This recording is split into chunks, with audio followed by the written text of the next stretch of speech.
365 நாட்களும் அந்த கேம்பெயின் மோடிலே சுற்றிட்டு இருக்கக்கூடிய இந்த நாட்டினுடைய பிரதமர், இந்த நாட்டினுடைய 2 முறை பிரதமராக இருந்து விடைபெற இருக்கக்கூடிய நரேந்திர மோடி அவர்களுக்கு என்னுடைய நன்றியை தெரிவித்துக் கொள்கிறேன். வட மாநிலங்கள்ல குறிப்பாக போபால்ல திமுக அப்படின்னு சொல்லி பேசிக்கிட்டே இருந்தாரு. போராட்ட களத்துல போராடக்கூடியவர்கள் சொல்றாங்க, ஈவிஆர் பெரியார்ஜி ஜிந்தாபாத். அந்த பெரியாரினுடைய கருத்துக்கள் தான் இந்தியா முழுவதும் வரும் காலங்களில் ஆள இருக்கிறது. தட்டியேந்தி பிச்சை எடுக்கிறதுக்குன்னு ஒரு ஜாதி இருக்கு. உண்டியல்ல காசு போடாதீங்க, தட்டுல காசு போடுங்கன்னு சொல்றதுக்கு ஒரு ஜாதி இருக்கு.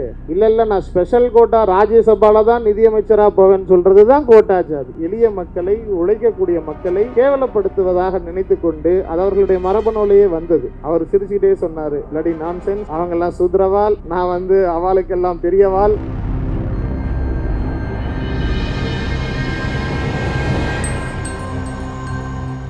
வருகை தந்துள்ள தோழர்கள் அனைவருக்கும், ஊடகவியலாளர் நண்பர்கள் உங்கள் அனைவருக்கும் என்னுடைய மாலை வணக்கம்.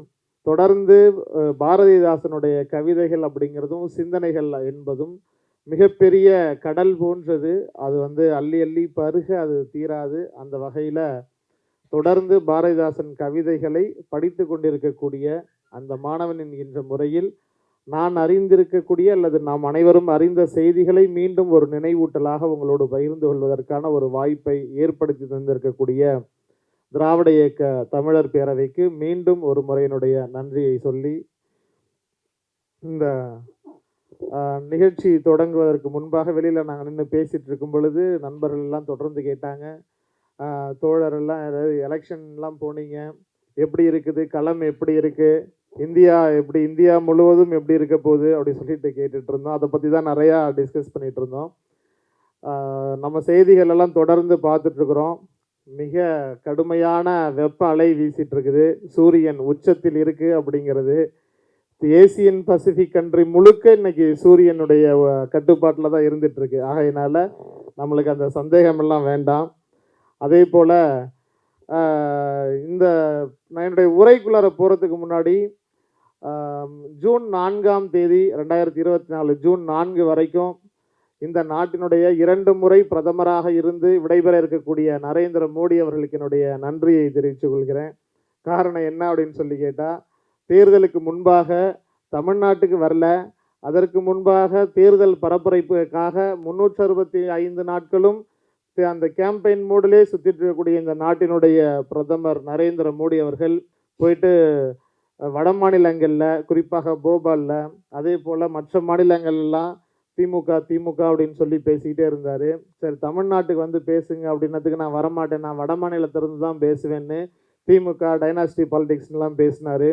இன்றைக்கு மோடியினுடைய ஆதரவாளர்கள் என்று சொல்லி கொண்டவர்கள், அதே போல் வட மாநிலத்தில் அரசியல் புரிதல் இல்லாதவர்கள் தொடர்ந்து மோடி தொடர்ந்து திமுகவை பற்றியே பேசுகிறாரு, விடிஞ்சா பொழுது போனால் திமுக பற்றி மட்டும்தானே பேசிகிட்டு இருக்கிறாரு, அப்படி என்னதான் இருக்குது, தமிழ்நாட்டினுடைய முதலமைச்சராக இருக்கக்கூடிய முத்துவேல் கருணாநிதி ஸ்டாலின் என்கின்ற இந்த தலைவர் அங்கே என்ன பண்ணிட்டு இருக்கிறாரு, இவரை தூங்க விடாமல் புலம்ப வச்சிருக்கிறாருன்னு தேட ஆரம்பித்ததின் விளைவாக இன்றைக்கு தளபதி ஸ்டாலின் அவர்கள் என்றால் யார், அதை தொடர்ந்து இந்த திராவிட மாடல் ஆட்சியை வழிநடத்தி கொண்டிருக்கக்கூடிய இந்த ஆட்சியினுடைய தலகர்த்தராக இதை வித்திட்டவராக இருக்கக்கூடிய தலைவர் கலைஞர் என்றால் யார், இவர்களுக்கெல்லாம் குருவாக இருக்கக்கூடிய பேரறிஞர் அண்ணா, தலைவர் தந்தை பெரியார் ஆகியோரெல்லாம் இன்னைக்கு வட மாநிலங்களில் தேடி பயின்று இன்றைக்கு யாரிடமெல்லாம் போய் மோடி திமுக தமிழ்நாடுன்னு சொன்னாரோ அங்கெல்லாம் எல்லாரும் சொல்றாங்க, குறிப்பாக ராஜஸ்தான் போராட்ட களத்தில் போராடக்கூடியவர்கள் சொல்றாங்க, ஈவிஆர் பெரியார்ஜி ஜிந்தாபாத் என்று வட மாநிலத்தில் தந்தை பெரியாரினுடைய புகழ் அவர்களில் அங்கு இருக்கக்கூடிய இளைஞர்கள் அமைப்புகள் தேடி பயின்று அவர்கள் தெரிந்து கொள்வதற்கு வாய்ப்பை அமைத்த இந்தியாவின் 2 முறை பிரதமராக இருந்து ஜூன் 4 விடைபெற இருக்கக்கூடிய மோடிக்கு நன்றியை தெரிவித்துக் கொண்டு, இன்றைக்கு இந்த தந்தை பெரியார் தான் இன்னைக்கு இந்தியா முழுவதும் பரவி இருக்கிறார்.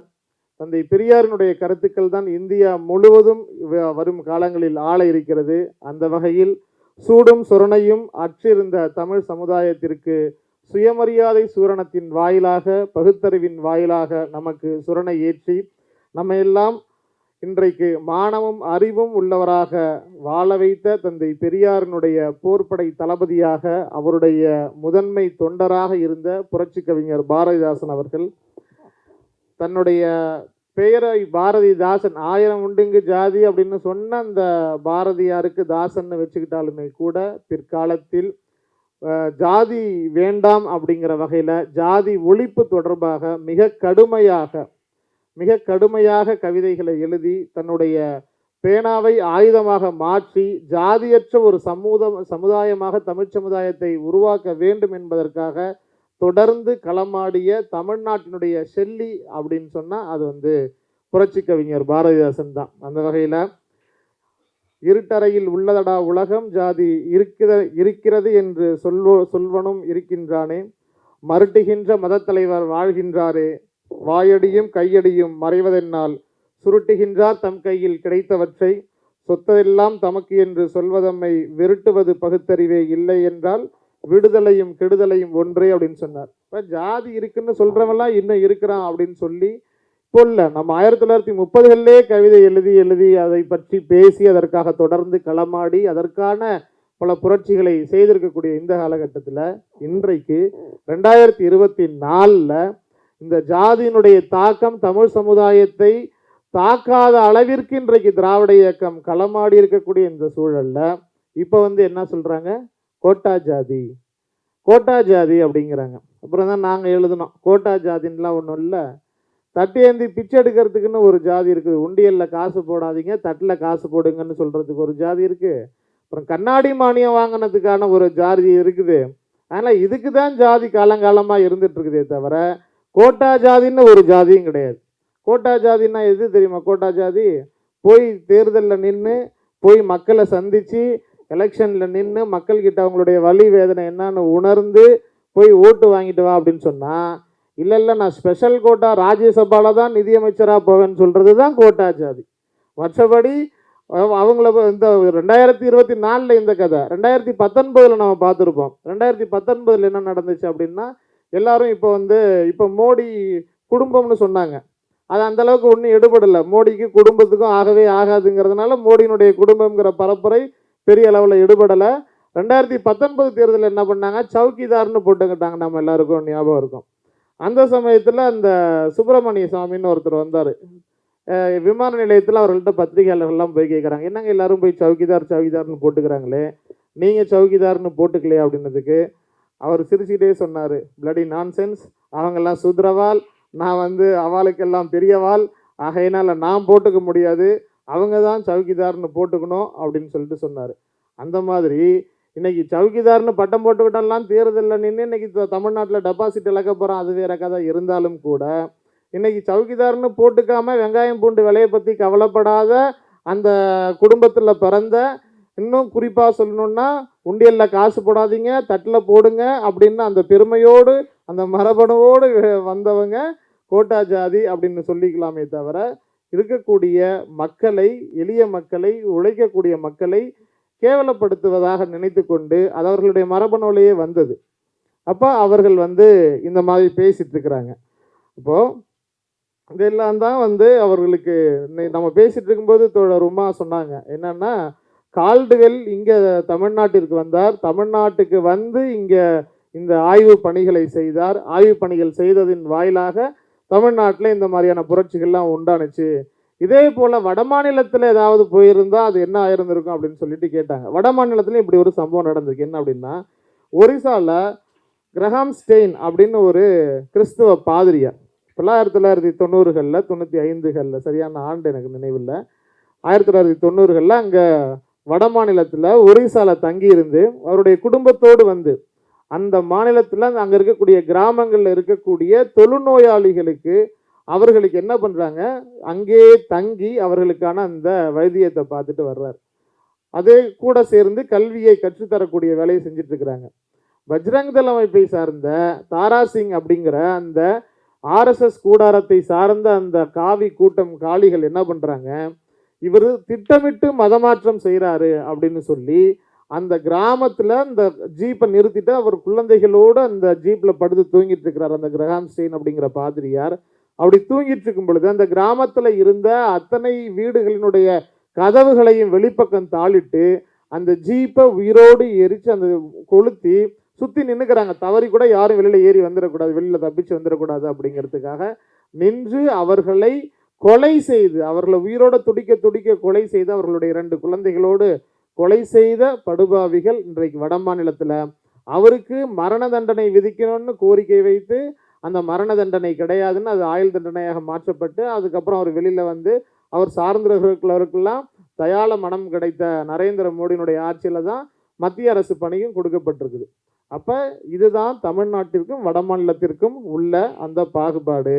இந்த நிலையை, இந்த பண்பட்ட அரசியல் நிலையை இங்கே ஏற்படுத்தி இருக்கக்கூடியது இந்த சிந்தனைகளை விதைத்து இங்கே கம்யூனிச தத்துவமாக இருக்கட்டும் அல்லது பெரியாரிய தத்துவமாக இருக்கட்டும் அம்பேத்கரிய தத்துவமாக இருக்கட்டும் செழித்து வளர்ந்து இங்கே வந்து இந்த தமிழ்நாடு மற்ற மாநிலங்களெல்லாம் தனித்துவமான மாநிலமாக இருப்பதற்கு காரணம் என்னவாக இருக்கு அப்படின்னு சொன்னால் இங்கே இருக்கக்கூடிய அரசியல் சூழல் தந்தை பெரியார், பேரறிஞர் அண்ணா, தலைவர் கலைஞர் போன்ற தலைவர்கள் உருவாக்கி இருக்கக்கூடிய சூழல். அந்த சூழலை தங்களுடைய கவிதைகளின் வாயிலாக புரட்சி கவி பாரதிதாசன் போன்றவர்கள் எடுத்து சென்று அதை இன்றைக்கு மக்கள் மனதில் படிய வைத்திருக்கிறதுனுடைய காரணமாக தான் இந்த ஒரு அரசியல் தெளிவு இங்கே ஏற்பட்டிருக்குது. இப்போ புரட்சி கவிஞரனுடைய பாடல்களை பற்றி நிறைய சொல்லலாம். அவர் வந்து ஒரு கடவுள் மறுப்பாளராக அறியப்பட்டவர். ஆனால் இயல்பிலேயே நாத்திகராக இருந்தாரா அப்படின்னா கிடையாது. சுப்பிரமணிய துதியெல்லாம் பாடி தந்தை பெரியாரை பார்ப்பதற்கு முன்பு வரை அவர் வந்து மிகுந்த கடவுள் பற்றி இருக்கக்கூடிய கடவுள் தொடர்பான பாடல்களை எல்லாம் பாடி அந்த கவிதைகள்லாம் எழுதியவர் தான். சுப்பிரமணிய துதிய முதனெல்லாம் எழுதியவர். அதன் பிறகு தந்தை பெரியாரினுடைய பேச்சை கேட்டு அதன் வாயிலாக தந்தை பெரியாரினுடைய கருத்துக்களினுடைய தாக்கம் ஏற்பட்டு அவர் வந்து கடவுள் மறுப்பாளராக மாறுகிறார். புரட்சி கவிஞர் அவருடைய முதல் தொகுப்பு கவிதை தொகுப்பை வெளியிடுறப்ப இல்லை என்பார்கள் சிலர், உண்டென்பார்கள் சிலர், எனக்கு கடவுளை பற்றிய கவலை இல்லை, தன்னை வந்து ஒரு அக்னாஸ்டிக் அப்படின்னு சொல்லி கடவுளை பற்றி கவலை இல்லாத ஒரு மனிதராக காட்டிக்கொள்ளக்கூடிய புரட்சி கவிஞர் பிற்காலத்தில் என்ன எழுதுறார் அப்படின்னு சொன்னால், கடவுள் இல்லை என்பேன் நான். அதாவது திராவிட இயக்கத்தினுடைய மேடைகளில் தமிழ் மிக சிறப்பாக செழித்து பாடப்பட்ட பிறகு, குறிப்பாக வடமொழிகளில் இல்லாத தமிழ் பாடப்பட்டத பிறகு அதை பார்த்து கோபமடையக்கூடிய அந்த குறிப்பிட்ட சமூகத்தை சார்ந்த பார்ப்பன சமூகத்தை சார்ந்தவர்கள் கடவுள் இல்லை என்பவன் யாரடா அப்படின்னு சொல்லி அடா வடான்னு சொல்லி பாடுறாங்க பாட்டு. அதை கேட்டு கோபமடையக்கூடிய பாரதிதாசன் அவர்கள் அவரும் அந்த பாட்டு வாயிலாக கவிதை வாயிலாகவே அவங்களுக்கு வந்து பதில் சொல்றாரு. என்னன்னா, கடவுள் இல்லை, அவங்க பாடுறது என்னன்னா, கடவுள் இல்லை என்பவன் யாரடா, தில்லை கண்டு பாரடா அப்படின்னு சொல்லி தேசிய தண்டபாணி தேசியர் வச்சு பாடுறாங்க. புரட்சி கவிஞர் எழுதுறாரு, இல்லை என்பேன் நானடா அந்த தில்லை கண்டு தானடா, பல்லோர் பணம் பறித்து பாடுபடாதோர் கழிக்கும் கல்லில் செம்பில் தீட்சிதர்கள் சொல்லில் செயலில் உண்மை பொருள் இல்லை, இல்லை என்பேன் நானடா அந்த தில்லை கண்டு தானடா, பல்லை காட்டும் ஏழை முகம் பார்க்கவும் வெறுப்பதோ, பால் பருக தீட்சிதர்கள் ஊர் தாலியை அறுப்பதோ அப்படின்னு சொல்லி பார்ப்பனர்கள் பற்றி கடவுள் மறுப்பை பற்றி மிக கடுமையாக ஆத்திரம் கொண்டு புரட்சி கவிஞர் எழுதுறார். அதனாலதான் தந்தை பெரியார் கட்டுரையாக எழுதுறார். என்னன்னா, நான் கண்ட புரட்சி கவின்னு பெரியார் எழுதுறார். என்ன எழுதுறார் அப்படின்னா, பெரியார் சொல்றாரு, அதாவது தமிழ் படித்தவர்கள் எல்லாம் பெரும்பாலும் சாமியாரா ஆயிடுறது தான் வழக்கம். பெரும்பாலும் அவர்கள் வந்து சாமியாரா ஆயிடுறது தான் வழக்கம். அவங்க வந்து குறிப்பாக பார்த்தீங்கன்னா கடவுளை பற்றி, புராணங்களை பற்றி, ஸ்தல புராணங்கள் பற்றி அதெல்லாம் வந்து தமிழுக்கு அழகு சேர்க்குது அப்படின்னு நினச்சி அவர்கள் தமிழ் கற்று தேர்ந்தார்கள் அப்படின்னு சொன்னால் அவர்கள் வந்து சாமியார்களாக ஆயிடுவாங்க. ஆனால் அந்த மாதிரி ஆகாமல் அப்படின்னு சொல்லிட்டு உதாரணங்கள் சொல்கிறாரு. ராமனுடைய புகழை பற்றி பாடியதற்காக கம்பன் என்ன ஆனா, கம்பன் வந்து கம்பநாட்டாழ்வார் ஆயிட்டாரு. அதே போல் அவ்வளோ தூரம் ஏன் போகணும் அப்படின்னு சொல்லிட்டு பெரியார் எழுதுறாரு. கண்ணெதிரே வாழ்ந்த பிரபலமான தமிழ் புலவர் வேதாச்சலம் என்ன ஆனாரு, சாமி வேதாச்சலமாகி மறைமலை அடிகள் ஆகிட்டாரு அப்படின்னு சொல்றாரு. அதே போல சினிமாவுக்கு பாட்டு கதை எழுதிட்டு இருந்தாங்க ஒருத்தன், அவன் பேர் சங்கரதாஸ்ன்னு சொல்லிட்டு இருந்தாங்க, சங்கரதாஸ் சுவாமிகள்னு ஆக்கிட்டாங்க அப்படின்னு சொல்லிட்டு சொல்றாரு. அதன் பிறகு சொல்றாரு, முத்துசாமி கவிராயர் அப்படிங்கிறவரு சாமி முத்துசாமி ஆயிட்டாரு, திருவிக்கா மட்டும்தான் சாமியாராகிறதுக்கு முயற்சி பண்ணாரு, ஆனால் நான் போடல, அவர் அந்த மாதிரி ஆகாம இங்கேயே இருந்துட்டு இருக்கிறாரு. அந்த வகையில் நம்முடைய புரட்சி கவிஞர் அவர்கள் அவருடைய கடுகளவு அறிவு இருந்தால் கூட புரட்சி கவிஞர் அவர்களுடைய பாடல்களை கேட்டால் அவர்கள் அறிவு பகுத்தறிவாக வளர்ந்துவிடும் அப்படின்னு சொல்லி தந்தை பெரியார் அவர்களே உச்சி முகர்ந்து பாராட்டி இருக்கக்கூடிய ஒரு கவிஞர் உண்டு என்று சொன்னால் அது புரட்சி கவிஞர். காரணம், அந்த அளவிற்கு பகுத்தறிவு, சுயமரியாதை கருத்துக்கள், அந்த அளவிற்கு இந்த சமூகத்தை பற்றி அந்த கோபம், பெண்ணடிமை ஒழிப்பு, கைம்பெண் மறுமணம் அதெல்லாம் வந்து புரட்சி கவிஞருடைய பாடல்கள்ல மிக அதிகமான அளவிற்கு இருக்கு. புரட்சி கவிஞர் வந்து தாலாட்டு எழுதுறாரு. இப்போ நம்ம தாலாட்டு மற்ற தமிழ் தாலாட்டு இப்போ நம்மளுடைய இப்போ சமகாலத்தில் பெருசாக எதுவும் இல்லை. தாலாட்டு பாடினாலும் குழந்தைங்க அழ ஆரம்பிச்சிருது. சினிமா பாட்டுக்கு தான் குழந்தைகள் தூங்குது. இதற்கு முன்பாக இருக்கக்கூடிய 1-2 தாலாட்டெல்லாம் எழுதி பார்த்தோம்னா, மாமா அடித்தாங்களா, அத்தை அடித்தாங்களா, மல்லிகைப்பூ வாங்கிட்டு வருவாங்க, வைரம் வாங்கிட்டு வருவாங்க, தங்கம் வாங்கிட்டு வருவாங்க, கண்ணே கண்ணுரங்கு அப்படின்னு தான் இருக்கும். புரட்சி கவிஞர் ஒரு ஆண் குழந்தைக்கு எழுதுறாரு பாருங்க. அவர் அந்த குழந்தையெல்லாம் வர்ணிச்சுட்டு நல்லா பால் குடிச்சிருக்கா, படுத்திருக்கா அப்படின்னு எல்லாம் குழந்தைய சொல்லிட்டு எழுதுறாரு. அல்லும் வறுமை அகற்றாமல் அம்புவிக்கும் கொள்ளை நோய் போல் மதத்தை கட்டியலும் வைதீகத்தை, அதாவது ஒருத்தன்னைக்கு மிக கடுமையான பொருளாதார சிக்கல்ல மிடில் கிளாஸ்ல இருக்கிறவங்க அப்படியே சூழ்ந்து நிற்கிறாங்க அப்படின்னு சொல்லி பார்த்தீங்கன்னா, அதற்கு மிக முக்கியமான காரணம் என்னன்னு பார்த்தீங்கன்னா, அவங்க வந்து தொடர்ந்து இந்த கோயிலுக்கு போகிறது, தொடர்ந்து பூஜை பண்ணுறது, புனஸ்காரங்கள் பண்ணுறது, அந்த சடங்கு எல்லாம் செய்கிறதுக்குள்ளார சுற்றிட்டு இருப்பாங்க.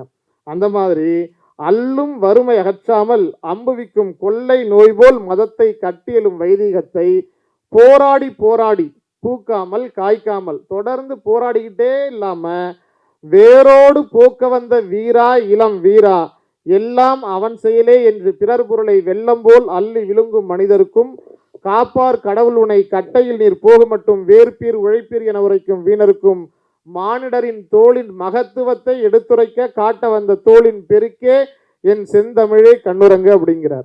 அதாவது கடவுள் காப்பாத்திடுவாரு, கடைசி வரைக்கும் கடவுள் இருக்கிறாருன்னு சொல்லி மூட நம்பிக்கையை வைதீகத்தை படுத்தி அதன் மூலமாக வறுமைக்குள்ளார தள்ளக்கூடிய இந்த மூட நம்பிக்கையெல்லாம் ஒழிச்சு கட்டுறதுக்கு வேரோட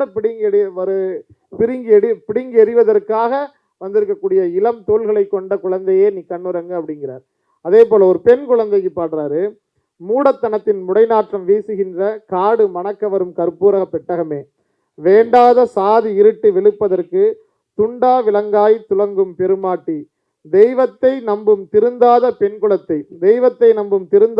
குலத்தை உய்விக்க வந்த ஓப்பே பகுத்தறிவே, சாணிக்கு பொட்டிட்டு சாமி என்பார், செய்கைக்கு நாணி உறங்கு நகைத்து நீ கண்ணுரங்கு அப்படிம்பாங்க. இன்னைக்கு குறிப்பாக அந்த மதம் கடவுள் இதெல்லாம் வாழ்ந்துட்டு இருக்கிறதுக்கு மிக முக்கியமான காரணமாக இருக்கிறது பெண்கள் தான். ஆண்களை விட அதிகமான பங்கு யாருக்கு இருக்குது அப்படின்னு சொல்லி பார்த்தா பெண்கள் தான். ஆனால் எந்த மதத்திலையும் குறிப்பாக இந்து மதத்தில் அந்த இந்து மதத்தை வாழ வைத்து கொண்டிருக்கக்கூடிய பெண்களை கோவிலுக்குள்ளார அனுமதிக்கிறது கிடையாது. கோவிலில் அவங்கள இப்போதான் திராவிட மாடல் அரசு குறிப்பாக தமிழ்நாட்டினுடைய முதலமைச்சர் மாண்புமிகு தளபதி அவர்கள் முதலமைச்சரான பிறகுதான் பெண்கள் ஓதுவார்களாக நியமித்திருக்கிறது இந்த அரசு. இந்த கடந்த 3 ஆண்டுகளில் இந்த அரசினுடைய மிக முக்கியமான சாதனைகள் அது ஒன்று. அடுத்த கட்டமாக இன்னைக்கு பெண்கள் அர்ச்சகர் ஆகணும் அப்படிங்கிற கோரிக்கை எழுந்திருக்க அர்ச்சகர் பயிற்சிகளையும் 15 பெண்கள் வந்து சேர்ந்திருக்கிறாங்க. அப்போ அந்த இந்து மதத்தை வாழ வைக்கக்கூடிய பெண்களை இழிவாக நடத்தக்கூடிய அந்த பெண்களை தெய்வத்தை நம்பும் திருந்தாத பெண்குலத்தை உய்விக்க வந்த ஓப்பே பகுத்தறிவே அப்படின்னு சொல்லி பாரதிதாசன் புரட்சி கவிஞர் அந்த குழந்தைகளுக்கு கூட அந்த கருத்து போகணும் அப்படின்னு சொல்லி சொல்கிறாங்க. இன்னும் மிக முக்கியமான ஒரு விஷயம் என்னன்னா, புரட்சி கவிஞரனுடைய கவிதைகள் தொகுப்பில் சஞ்சீவி பர்வதம் அப்படிங்கிற அந்த குறுங்காவியம் மிக பிரபலமான ஒன்று, எல்லோரும் கேள்விப்பட்டிருக்கக்கூடிய ஒன்று. அந்த குறுங்காவியத்தில் புரட்சி கவிஞரனுடைய ஏக்கம் முழுக்க அதில் வந்து இருக்கும். எப்படியெல்லாம் இந்த சமூகம் இருக்கணும்னு அப்படின்னு அவர் நினைக்கிறதும், இந்த சமூகம் எந்த அளவிற்கு வந்து பிளவுற்று இருக்குது அப்படிங்கிற அந்த ஒரு கோபமும் அந்த குறுங்காவியத்தில் இருக்கும். அதில் பார்த்தீங்கன்னா குப்பன் வஞ்சி அப்படிங்கிறவங்க அந்த கதாநாயகர்களாகவும் கதாநாயகிகளாகவும் இருக்கிறாங்க. அதில் அது பார்த்துட்டிங்கன்னா அந்த குப்பன் வந்து அந்த வஞ்சிங்கிற அவருடைய தோழியை கூட்டுக்கிட்டு அந்த சஞ்சீவி பர்வதம் மலைக்கு கூட்டு போகிறாரு மகிழ்ச்சியாக இருப்பதற்காக. அப்படி போகும் பொழுது அந்த வஞ்சிக்கிட்ட அந்த குப்பன் கேட்குறார், எனக்கு ஒரு முத்தம் கொடு அப்படின்னு சொல்கிறப்ப அந்த வஞ்சி வந்து தர முடியாது அப்படிங்கிறாங்க. ஏன் நேற்று வரைக்கும் மகிழ்ச்சியாக இருந்தோம், இன்னைக்கு வந்து நீ எனக்கு முத்தம் தர மாட்டேங்கிற அப்படின்னு சொல்லி 2 பேருக்கும் சண்டை வருது. இவர் எவ்வளவோ கன்வின்ஸ் பண்ணுறதுக்காக ட்ரை பண்ணுறாரு. ஆனால் வஞ்சி வந்து அதுக்கு ஒத்துக்கவே இல்லை. காரணம் என்ன அப்படின்னா, அந்த மலையினுடைய உச்சியில் 2 மூலிகைகள் இருக்கிறதா இந்த குப்பன் ஏற்கனவே சொல்லியிருக்கிறார். அந்த மூலிகைகளை எடுத்து சுவைத்தால் இந்த உலகத்தில் எங்கே யார் பேசிக்கிட்டாலும் என்ன மொழிகளில் பேசினாலும் அது தமிழில் கேட்கும், நம்ம காதுகள் மூலமாக கேட்கலாம். அதே போல் உலகத்தில் மற்ற பகுதிகளில் எங்கே எது நடந்தாலும் அதை வந்து நம்ம பார்க்க முடியும் அப்படின்னு சொல்லி சொல்கிறாங்க. ஒருவேளை இன்றைக்கு இந்த உள்ளபடியே இந்த மூலிகை இருக்கிறது மாதிரியும் இந்த சஞ்சீவி பருவத்தில் இருக்குது அப்படின்னு தெரிஞ்சால் கேமராவெல்லாம் போட்டுட்டு முதல் ஆளாக மலையேறி மூலிகை பறிக்க போகிற 2 ஆள், ஒன்று அண்ணாமலை, இன்னொன்று அவருடைய நண்பராக தான் இருப்பாங்க. ஏன்னா அவங்க தான் வந்து இந்த ஹனி ட்ராப்லலாம் ரொம்ப ஸ்பெஷலிஸ்ட்டு. இப்போ இது வந்து அந்த மாதிரியான கதை கிடையாது. இது என்னன்னா நம்ம ரேடியோ டிவி, அந்த காலத்தில் ரேடியோ டிவி இல்லை, அந்த மாதிரி அந்த செய்திகள் காதில் விழும். அதே போல் செய்திகள் நடக்கக்கூடிய சம்பவங்களில் நேரில் பார்க்கலாம் அப்படின்னு சொல்லிட்டு அது தொடர்பாக அந்த சஞ்சீவி பர்வதத்தினுடைய மலையினுடைய அழகை விரிவாக எழுதியிருப்பார்.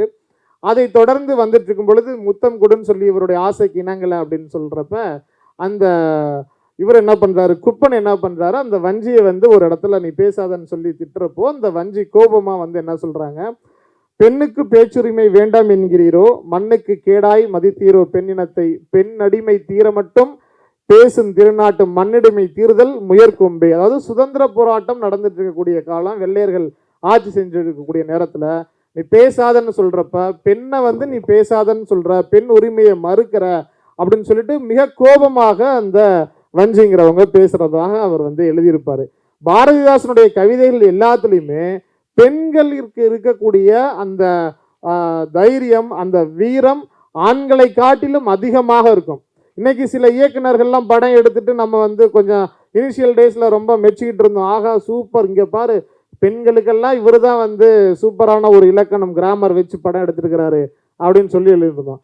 அவர் பார்த்தா கடைசியில் ஈயன்னது கழுதை தேஞ்சு கட்டெரும்பு ஆன மாதிரி இப்போ வந்து தேஞ்சு போன யானை மாதிரி நின்று அவர் பேசிட்டு இருக்கிறார். நீ ஏன் தனியாக நிற்கல, நீ ஏன் வந்து தலித்து அப்படின்னு சொல்லிட்டு அந்த இப்போ அதெல்லாம் எங்கேருந்து இவங்க காப்பி அடிச்சிருக்கிறாங்க அப்படின்னு சொல்லி பார்த்தா அதெல்லாம் வந்து இங்கே புரட்சி கவிஞர்கிட்ட இருந்து தான் காப்பி அடிச்சிருக்கிறாங்க. அப்போ பெண்களை முன்னிறுத்தி பெண்களினுடைய வீரத்தை, பெண்களினுடைய விவேகத்தை பறைசாற்றி புரட்சி கவிஞர் பாரதிதாசன் வந்து இந்த கவிதைகள்லாம் எழுதியிருக்கிறார். அதில் அப்படி எழுதிட்டு இருக்கும்போது அந்த மேலே போகிறாங்க, முதல்ல ஒரு மூலிகை எடுத்து வாயில் வச்சு சுவைக்கிறாங்க. இத்தாலியில் நடக்கக்கூடிய செய்திகள் கேட்குறாங்க. அதே போல் பிரெஞ்சு நாட்டில் நடக்கக்கூடிய, இத்தாலி பிரெஞ்சு அதெல்லாம் தெரியுது, அமெரிக்காவில் நடக்கக்கூடிய அதெல்லாம் தெரியுது. அதன் பிறகு லண்டனில் நடக்கக்கூடிய ஒரு சம்பாஷணை வந்து அவர் காதலில் விழுது. என்னன்னா நாவலன் தீவு அப்படிங்கிறது இந்தியாவை அவங்க குறிப்பிட்டு சொல்கிறாங்க லண்டனில். அந்த கவிதைகள் அவர் எங்கே சொல்கிறாங்க, அங்கே என்ன தொடர்ந்து இந்தியாவில் நிறைய பிரச்சனை நடந்துட்டுருக்கு, போகிற போக்க பார்த்தா இந்தியா நம்ம கைவிட்டு போயிடுமா அப்படின்னு சொல்லி ஒரு வெள்ளையர் அங்கே அதிகாரிகள்கிட்ட கேட்கும் பொழுது அவர் சொல்கிறாரு, ஓ என் சகோதரரே ஒன்றுக்கும் அஞ்சாதீர், ஓ என் சகோதரரே ஒன்றுக்கும் அஞ்சாதீர், நாவலன் தீவு நம்மை விட்டு போகாது, வாழ்கின்றார் 30 மக்கள் என்றார், சூழ்கின்ற பேதமும் அந்த தொகை இருக்கும், ஆகையால் எல்லோரும் அங்கே தனித்தனிதான், ஏக மனதாகி அவர் நம்மை எதிர்ப்பதெங்கே, பேதம் வளர்க்க பெரும்பரப்பு புராணங்கள், சாதி சண்டைகளை வளர்க்க தக்க இதிகாசங்கள், சுட்டி சமூகத்தின் கண்ணவித்து தாம் முன்னன் கொட்டி அளக்கும் குருக்கள் கணக்கற்றோர், தேன் சுரக்க பேசி இந்து தேசத்தை தின்னுதற்கு வான் சுரரை விட்டு வந்த பூசரரும் வாழ்கின்றார், இந்த உளச்சேற்றை ஏறாத ஆழத்தை எந்தவிதம் நீக்கி நம்மை எதிர்ப்பார் இன்னமும், சிந்தனா சக்தி சிறிதுமின்றி மக்களுக்கு தம் தோல் உழைப்பிலே நம்பிக்கை தானுமின்றி ஊரும் பகுத்தறிவை இல்லா தொழிலாக்கிவிட்டு சாரற்ற சக்கையாய் சத்துடம்பை குன்ற வைத்து பொற்புள்ள மாந்தர்களை கல்லாக்கி அந்த கற்கள் கடவுளாய் காணப்படும் அங்கே இந்த நிலையில் சுதந்திர போருங்கே. எத்தனை பேர் இருந்தாலும் அங்க அத்தனை பேரும் தனித்தனியா இருக்கிறான். அவ்வளவு மூட நம்பிக்கைகள் மிகுந்திருக்குது. அவங்க கிட்ட புராண இதிகாசங்களை சொல்றதுக்கு இன்னும் புல்புல் பறவை மேல சவர்கர் உட்கார்ந்து வெளில வராரு, அவரு தான் வந்தாரு, ஆத்தங்கரையில் இருக்கக்கூடிய முதலைய தெரியாம கொண்டு வந்து வீட்டு அடுப்படியில் விட்டுட்டாரு அப்படிங்கிற மாதிரி காதல பூச்சோட சுத்துற வேலையெல்லாம் செய்யறதுக்கு அங்க ஆள் நிறையா இருக்குது, இதிகாசம் கதையெல்லாம் சொல்றதுக்கு நிறையா இருக்குது அப்படின்னு சொல்லி இந்த இதுல சொல்றார். அது இன்னைக்கும் பொருந்தக்கூடிய ஒன்றாக இருக்கு. இந்த பாடல்களின் வாயிலாக எந்த அளவிற்கு இந்த தமிழ் சமூகம் சிதறுண்டு கிடக்குது, இன்னைக்கும் தமிழ்நாட்டில் தமிழர்கள் எல்லாம் ஒன்றாக இருக்கிறார்களா அப்படின்னு சொன்னா அதை பிரிப்பதற்கு மதம் இருக்குது, தமிழர்களை பிரிப்பதற்கு ஜாதி இருக்குது, அரசியல் கட்சிகள் தொடர்ந்து பிரிவினை பேசக்கூடிய இயக்கங்கள் இருந்துட்டு இருக்குது. இணைக்கக்கூடிய ஒரே ஒரு புள்ளியாக இந்த திராவிட இயக்கம் மட்டும்தான் இருக்குது அப்படிங்கிறத நம்ம உணரணும். அதை தொடர்ந்து புரட்சி கவிஞர் அவருடைய பாடல்களின் வாயிலாக நிறைய சொல்லியிருக்கார்.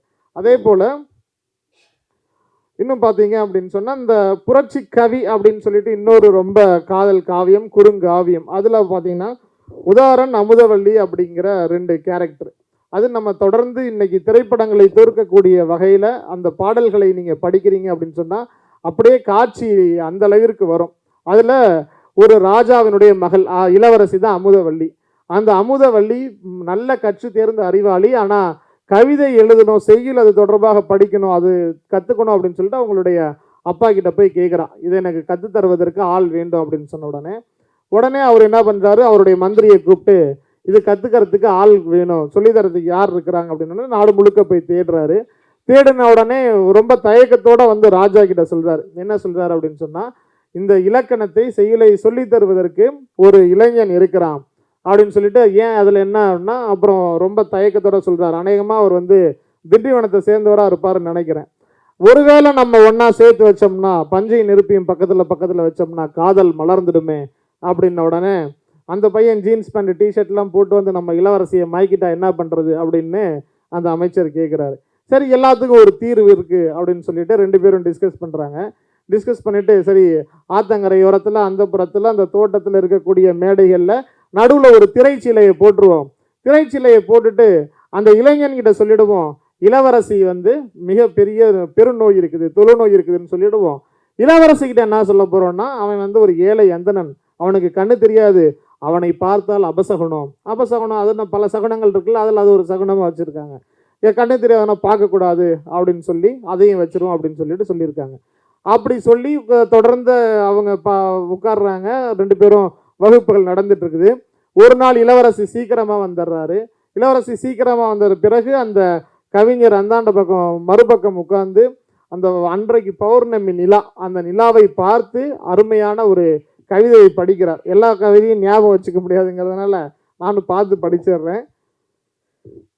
அதாவது, நீலவான் ஆடைக்குள் உடல் மறைத்து நிலாவென்று காட்டுகின்றாய் ஒளி முகத்தை, கோலம் முழுதும் காட்டிவிட்டால் காதற் கொள்ளையிலே இவ்வுலகம் சாமோ, வானச்சோலையிலே பூத்த தனிப்பூவோ, நீதான் சொக்கவெள்ளி பார்க்குடமோ, அமுத ஊற்றோ, காலை வந்த செம்பருதி கடலில் மூழ்கி கனல் மாறி குளிரிடை ஒளி பிழம்போ. காலையில வந்த சூரியன் அந்த கனல் மாற்றி கடல்ல குளிச்சு அந்த ஒளி முகத்தோடு ஒளி பிழம்பாக இன்னைக்கு நிலாவாக வந்திருக்கோம் அப்படின்னு சொல்லி ரொம்ப வர்ணனையோட அந்த நிலாவை பார்த்து அவர் பாடுறார். பாடின உடனே இளவரசிக்கு எவ்வளோ நேரமாக எதற்காக எதெல்லாம் நடக்கக்கூடாதுன்னு சொல்லிட்டு அமைச்சரும் ராஜாவும் பிளான் பண்ணாங்களோ அது நடந்துருச்சு. திரையை விலக்கி பார்க்குறாங்க. திரையை விலக்கி பார்த்த உடனே அவங்க 2 பேருக்கும் புரிஞ்சிருச்சு என்ன திட்டம் போட்டாங்க அப்படின்னு சொல்லி. உடனே என்ன பண்ணுறாங்க, காதல் இவர்களுடைய விருப்பத்தை தெரிவிக்கிறார். விருப்பத்தை தெரிவித்த உடனே அந்த இளைஞன் வந்து அதை மறுக்கிறார். மறுத்தவுடன் மீண்டும் வந்து இந்த பெண் சொல்கிறான், இதுக்காகலாம் நீ கவலைப்படாத, உண்மையான உணர்வோடு காதலிச்சா நம்மளை வந்து தடுக்கிறதுக்கு யாராலையும் முடியாது. அந்த பெண்ணினுடைய வீரத்தை வந்து பெருமையோட சொல்லிட்டு அதன் பிறகு அந்த ஒரு வழியாக தெரிஞ்சிடுது. அதை போய் அமைச்சர் போய் வச்சிடுறார். வச்ச உடனே 2 பேருக்கும் தண்டனை கொடுப்பதற்காக அங்கே அரசவையில் முடிவு செய்யப்படுது. முடிவு செஞ்சு அது பொதுமக்கள் எல்லாம் கூடிடுறாங்க. அப்படி கூடும் பொழுது கவித்துவமாக அது வரைக்கும் பாடிட்டு இருந்த புரட்சி கவிஞர் பாரதிதாசன் அதன் பிறகு அந்த ஒரு நீண்ட நெடிய கவிதை அதில் சொல்றார், இவ்வளவு நாளாக காடு மலைகளையெல்லாம் சரி செய்து உழைத்தது யார், இதையெல்லாம் ஊராக்குனது யாரு, இதெல்லாம் விளைவித்தது யார், இன்றைக்கு உழைக்கக்கூடிய மக்களை பார்க்கும் பொழுது உங்களுக்கு வந்து அவ்வளவு கடினமாக இருக்குதா அப்படின்னு சொல்லி அதிகாரத்துக்கு எதிராக, சர்வாதிகாரத்துக்கு எதிராக, ஒரு ஆட்சியினுடைய அந்த கொடுங்கோல் தன்மைக்கு எதிராக மிக கடுமையான கவிதைகள் வரிகளாக எழுதுகிறார். அப்படி எழுதி முடிச்சுட்டு அந்த இடத்துல வந்து அந்த கதாநாயகனாக இருக்கக்கூடியவர் சொல்றாரு, என்னுடைய உடல் என்னுடைய உயிர் வந்து இந்த நாட்டுக்கு போகட்டும் அப்படின்னு சொல்லி முடிச்சிடுறாரு. அதன் பிறகு அந்த பெண் பேசுறா, இளவரசி பேசுறா. பேசி முடிச்சு அந்த மக்களினுடைய மனங்களை மாற்றுகிறாள். மாற்றின உடனே அந்த முடியாட்சி தூக்கி எறியப்பட்டு மக்களாட்சி போற்றப்படுகிறது. அங்கே இருக்கக்கூடிய சொத்துக்கள் எல்லாம் வந்து பொது உடைமையாக ஆக்கப்படுகிறது. ஆக பொது உடைமை சிந்தனைகள், பொதுவான மக்களாட்சியினுடைய தத்துவம், இதெல்லாம் பற்றி புரட்சி கவி அப்படிங்கிற கவிதையில் மிக நீண்ட நெடிய கவிதை தொகுப்புகளாக புரட்சி கவிஞர் எழுதியிருப்பார். அந்த கவிதைகளை படித்து பார்க்கும் பொழுது உள்ளபடியே அந்த அளவிற்கு ஒரு எழுச்சியான ஒரு உணர்வு ஏற்படுது. இப்போது புரட்சி கவிஞருடைய பாடல்கள் அனைத்திலையுமே இது முழுக்க முழுக்க கடவுள் மறுப்பு. அதே போல கடவுள் மறுப்பிற்கான தேவை என்ன, எந்த அளவிற்கு மூட நம்பிக்கையினுடைய முடைநாற்றம் இந்த சமூகத்தில் பரவி இருக்குது, பெண்ணடிமை எந்த அளவிற்கு மூழ்கி இருக்குது, கைம்பெண்ணினுடைய மறுமணம் அப்படிங்கிறது எந்த அளவிற்கு முக்கியம் அப்படிங்கிறத மிக தெளிவாக சொல்லியிருக்கிறாரு. தந்தை பெரியாரினுடைய கருத்துக்கள் மிக பெரிய அளவில் அன்றைய காலகட்டங்களில் போய் மக்களிடம் சேர்வதற்கு மிக முக்கியமான காரணமாக இருந்த ஆயுதங்களில் முதன்மையான ஆயுதமாக புரட்சி கவிஞர் அவர்களுடைய பாடல்கள், கவிதைகள் இருந்திருக்கு அப்படின்னு சொல்லும் பொழுது அது உள்ளபடியே அது மிக அல்ல. இன்றைக்கும் பார்த்தீங்கன்னா தந்தை பெரியார் என்ன காரணத்திற்காக காங்கிரஸ் கட்சியிலிருந்து வெளியில் வந்தாரோ அந்த சமூக நீதி கோட்பாடு நாங்கள் இந்தியா முழுவதும் நிலைநிறுத்துவோம் அப்படின்னு சொல்லி காங்கிரஸ் இந்தியா முழுவதும் எல்லா மாநிலங்கள்லையும் போய் பிரச்சாரம் பண்ணிட்டு இருக்கிறாங்க. எந்த சமூக நீதி, எந்த இடஒதுக்கீட்டினுடைய 50% எல்லையை நாங்கள் தூக்கி எறிஞ்சிட்டு அதை உயர்த்துவோம் அப்படின்னு சொல்லிட்டு காங்கிரஸ் பேசி இருக்குது. மாநில சுயாட்சி பற்றி காங்கிரஸ் பேசுது. இதெல்லாம் ஒரு பக்கம் நமக்கு பெரிய ஆச்சரியம் இல்லை. ஏன்னா ராகுல் காந்தி மிக சிறப்பாக செயல்பட்டு இருக்கார், புதுமையான கருத்துக்களோடு சிந்தனையோடு செயல்படுறார். இதெல்லாம் ஒரு பக்கம் அப்படின்னா, இந்த புளியை பார்த்து பூனை சூடு போட்டுக்கிட்ட கதையா பாஜக என்ன சொல்லுது அப்படின்னு சொன்னால், நாங்களும் சமூக நீதி கட்சி தான் அப்படிங்குது, நாங்களும் இடஒதுக்கீட்டை பாதுகாக்க போகிறோம் அப்படிங்குது. ஒவ்வொரு மாநிலமாக ஊராக போய் சொல்கிறாங்க இடஒதுக்கீட்டை நாங்கள் நீக்கிட மாட்டோம் அப்படின்னு சொல்கிறாங்க. இதெல்லாம் கூட அதிர்ச்சியை ஏற்படுத்தலை. மோகன் பகவத் சொல்கிறாரு, ஜாதி இருக்கிற வரைக்கும் இடஒதுக்கீடு வேணாம் அப்படிங்கிறாரு. கவுண்டமணி மாதிரி தான், அடங்கப்பா அவங்க நாடகத்துக்கு ஒரு அளவே இல்லையா அப்படிங்கிற மாதிரி. ஒன்றே ஒன்று தான் புரட்சி கவிஞர் பாரதிதாசன் அவர்கள் சொன்னது போல, மண்டை சுரப்பை உலகு தொழும். தந்தை பெரியாரினுடைய கருத்துக்கள் இன்றைக்கு இந்தியா முழுவதும் வெல்ல ஆரம்பித்திருக்கிறது. இந்தியா முழுவதும் புறக்கணிக்க முடியாத ஒரு தலைவராக தந்தை பெரியாரினுடைய கொள்கையும் சிந்தனையும் ஓங்கி வளர்ந்திருக்குது. எதிர்கருத்து எதிர் சிந்தனை பேசி கொண்டிருந்தவர்கள் கூட இன்றைக்கு தந்தை பெரியாரினுடைய அடியொற்றி நடக்க தெரிந்தோ தெரியாமலோ அல்லது பொய்க்காக தேர்தல் பரப்புரைக்காகவாவது பேசக்கூடிய ஒரு சூழலை தந்தை பெரியாரினுடைய கருத்துக்கள் இன்றைக்கு உருவாகி இருக்கிறது. புரட்சி கவிஞர் இப்படியாக சொல்கிறார், தமிழ் நலம் காக்க, இன்ப தமிழகம் காக்க, அன்பு தமிழரே தமிழகத்தில் தமிழரின் ஆட்சி காக்க, இமை மூடி திறக்கும் முன்னே எதிரிகள் கோடி இன்னல் செய்திடுவார், அவர்கள் தோலை சாய்ப்பது பெரியார் பாதை ஒன்றே என்று சொன்னார். அந்த பெரியார் பாதையில் புரட்சியாளர் புரட்சி கவிஞர் பாரதிதாசன் அவர்களுடைய கவிதைகளை அடுத்த தலைமுறைக்கு எடுத்து கூறி, பெரியார் தந்த அந்த அறிவு பாதையில் பொது உடைமை சிந்தனையில் திராவிட இயக்க கொள்கையை வளர்த்தெடுத்து சனாதனத்தை எதிரிகளை வீழ்த்துவோம். வாழ்க பெரியார், வாழ்க புரட்சி கவி என்று கூறி வாய்ப்புக்கு நன்றி கூறி விடைபெறுகிறேன். நன்றி. வாழும் வரலாற்று அறிஞர் கருணானந்தன் அவர்களின் பாசிசமே பார்ப்பனியம், பார்ப்பனியத்தின் பாசிச கூறுகளை வரலாற்று ஆதாரங்களோடு எடுத்துச் சொல்லும் அற்புதமான நூல். விலை ரூபாய் 200 மட்டும். புத்தகம் வாங்க திரையில் தெரியும் தொலைபேசி எண்களுக்கு தொடர்பு கொள்ளுங்கள் அல்லது கருஞ்சட்டை பதிப்பகத்தின் இணையதளத்துக்கு வாருங்கள்.